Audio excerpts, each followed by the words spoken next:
আসসালামু আলাইকুম প্রিয় ভাই এবং বন্ধুরা আমার। ফিলিস্তিনের এমন ভয়াবহ দেখে অনেকে চুপ হয়ে আছে।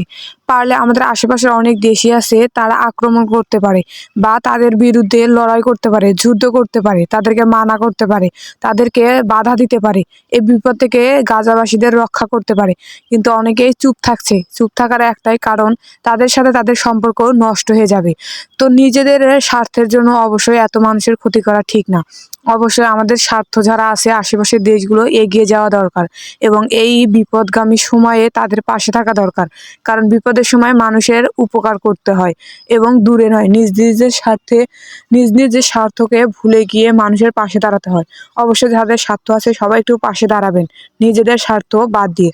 ভুল ত্রুটি হলে ক্ষমা দৃষ্টিতে দেখবেন এবং কোন জায়গায় ভুল হয়েছে কমেন্টের মাধ্যমে জানিয়ে দিবেন। পারলে তাদেরকে একটু সাহায্য করার চেষ্টা করবেন। ফিলিস্তিনি শিশুদের কান্না দেখলে বুকটা কেঁপে ওঠে, আকুল হয়ে যায় তাদের পাশে গিয়ে দাঁড়াতে।